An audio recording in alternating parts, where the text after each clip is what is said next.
I would use the same thing for Russian officers in the chain of command that are anywhere from the top down to the level of launching missile strikes that kill innocent Ukrainians. I would have their picture published so that everybody knows, so that that officer knows, that his family knows, and his friends know that Ukrainians know who they are. Otherwise, these people, they don't feel any sense of accountability for what they're doing, committing war crimes. I'm not talking about officers who are involved in combat against Ukrainian forces. This is war. But the murder of innocent people, there's got to be a way to put pressure on Russia to hold them accountable, and to for these officers to know that their name is on a list, and that when this is all over, eventually they will be held accountable, just as Nazi war criminals were held accountable after the Second World War. Also, Russian dictator Vladimir Putin has declared so-called three-day ceasefire from May 8 to May 11. This decision was based on humanitarian consideration, according to Kremlin. How do you see the main reasons behind this Putin's so-called three-day ceasefire after previous 30 hours ceasefire?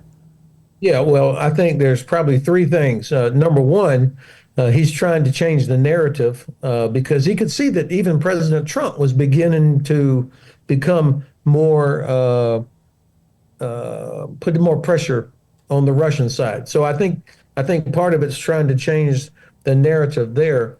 The second thing, of course, is that nobody on the planet believes that Russia would actually live up to any ceasefire. I mean, it's not likely unless they were forced to.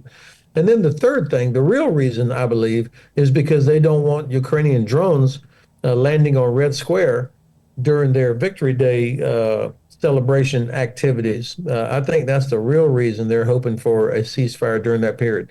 I thought your prime minister or your foreign minister's response was correct when he said, why not 30 days? Why 3 days? And what are we waiting for? Why not start it right now? And because he knows that this is a Russian information operation. At the same time, according to Financial Times, Russian dictator Putin told Steve Witkoff that he was ready to halt invasion of Ukraine and the current front lines on the ground. What is your assessment of this possibility of halting the war and negotiations which are in progress right now? Well, I don't.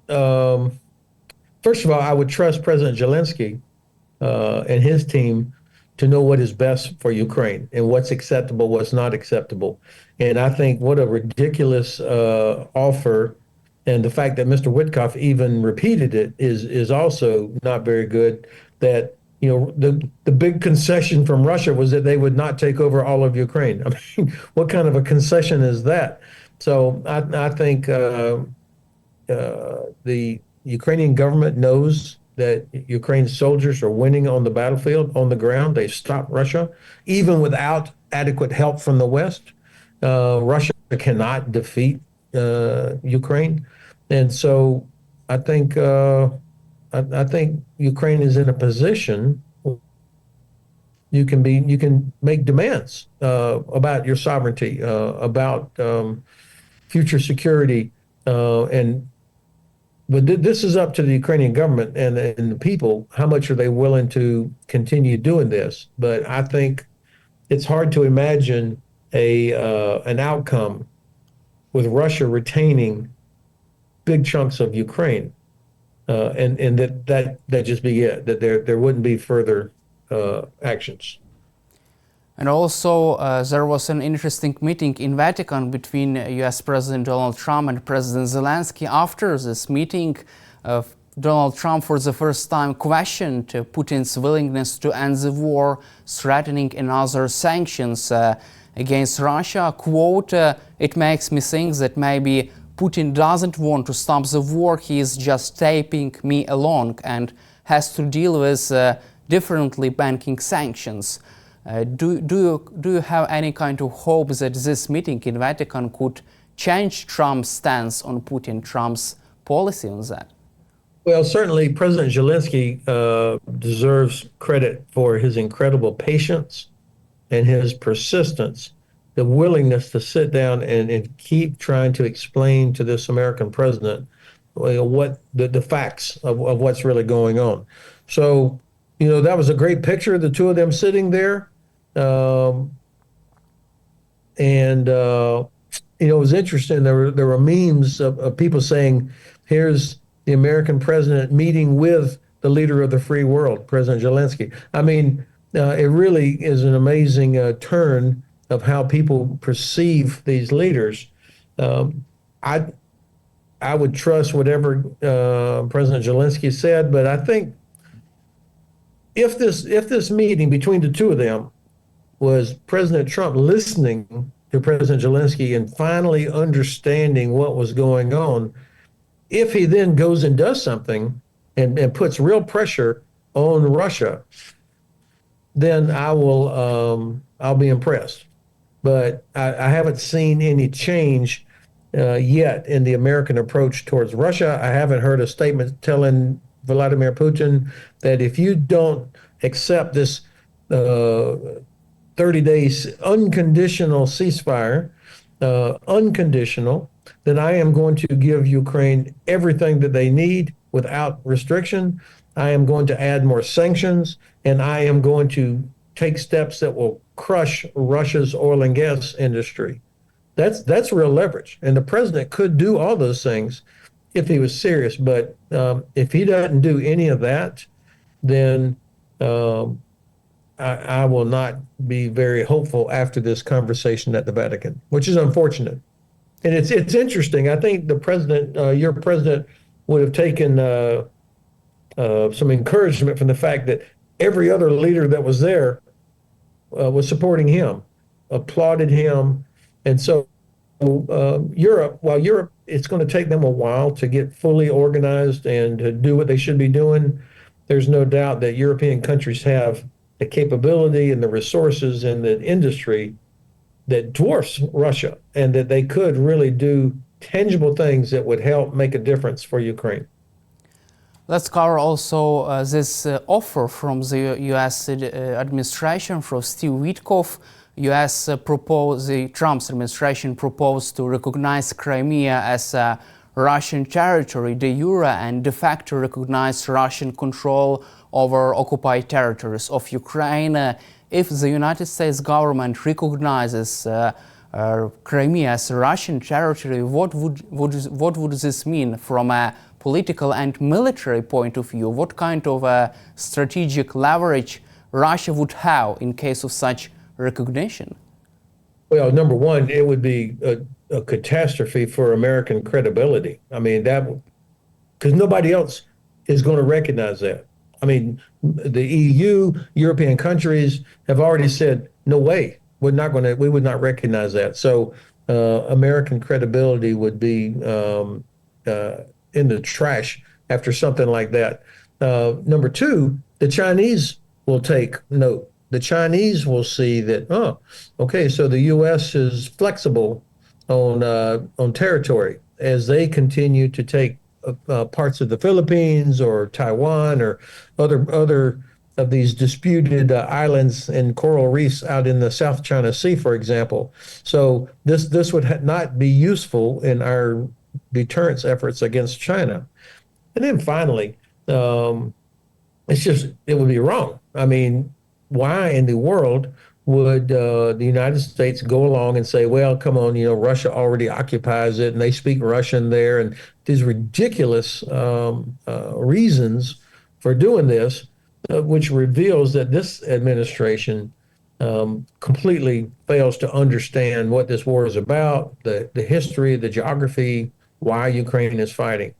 So I hope Ukraine does not accept that. Ukraine is not obligated to accept anything that the Russians and the Americans might work out, nor are other European countries. I think for sure Turkey is not going to accept this, and that's important as well. So I hope that Ukraine makes it very clear that you do not recognize this.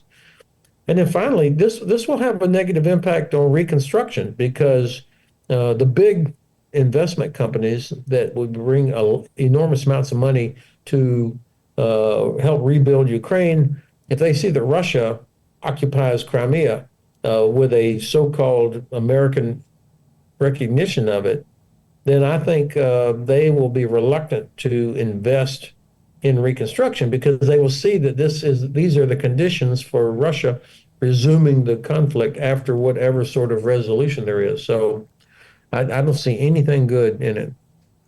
Also, US Vice President J.D. Vance threatens to abandon Ukraine ceasefire talks if there would be no any kind of progress. If the US abandoning ceasefire talks, would this be worst case or the best case scenario for Ukraine? Well, first of all, part of the problem on the U.S. side is that you've got five different people talking about what the plan is. Secretary Rubio, Mr. Witkoff, General Kellogg, Vice President Vance, the president himself, and none of them seem to be in harmony or synchronized in what they're doing. So, whatever the vice president says, it reflects what a part of the administration believes or wants. But I don't know. I'm not confident that he speaks with any authority for the president or the rest of them. It's just it reflects the disorganization and I think the incompetence of their approach.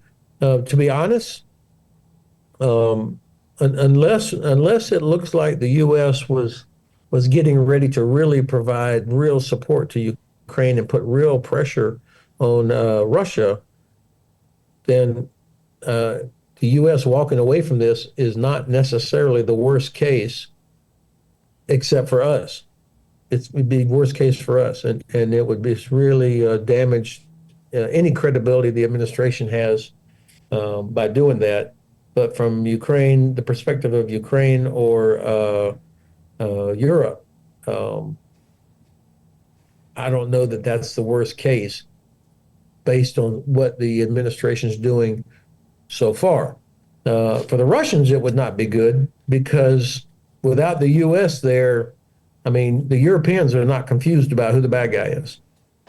So that's kind of how I assess it right now. And do you feel that Europe now is ready to take a lead in this process of supporting Ukraine if US abandons negotiations, if the United States abandons support for Ukraine? Well, this is where we're going to find out. Can Europe meet the moment? I hear a lot of positive language that comes out of UK and France and Brussels. We will finally have a German government here, I think, in about 2 weeks. And if Mr. Merz is the Bundeskanzler, as we all expect, he's demonstrated clearly that he is on the side of Ukraine. And so that could be a positive change to help get things going. I